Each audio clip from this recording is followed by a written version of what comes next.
UP के बाद MP हुकूमत ने लव जिहाद के खिलाफ कानून बनाने का फैसला किया है। मंत्रालय में मुनक्कदा मीटिंग में वजीर आला शिवराज सिंह चौहान ने लव जिहाद के नाम पर तब्दीली मजहब करने वालों के खिलाफ सख्त कार्रवाई करने की हिदायत दी है।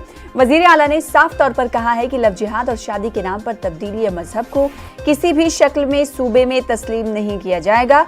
ये पूरी तरह से गैर कानूनी और सूबे में इसके खिलाफ कानून बनाकर इस पर सख्ती से अमल किया जाएगा।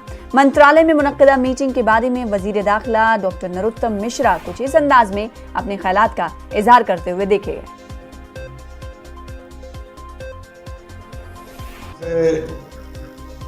है जो शादी के लिए प्रेम करना और धर्म परिवर्तन करना, हाँ लव जिहाद भी कहते हैं, जैसा आप कह रहे हो लव जिहाद भी है। उसके लिए भी कानून बनाने का निर्देश, स्पष्ट रूप से सख्त कानून बनाने का मुख्यमंत्री ने मध्य प्रदेश में निर्देश दिया है।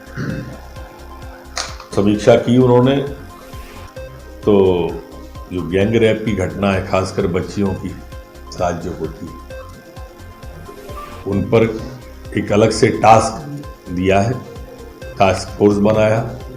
और जो पूर्व में जिन्हें सजा हो चुकी है गैंग रेप में, उनकी अद्यतन स्थिति क्या है वो भी देखने के लिए अलग से डीजीपी साहब को निर्देश दिए।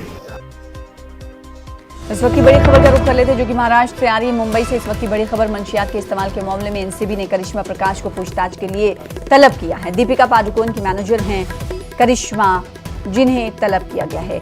नारकोटिक कंट्रोल ब्यूरो की जानिब से करिश्मा प्रकाश को पूछताछ के लिए आज तलब किया गया है। जो दीपिका पादुकोण की मैनेजर हैं, इन्हें पूछताछ के लिए नारकोटिक कंट्रोल ब्यूरो ने तलब किया है।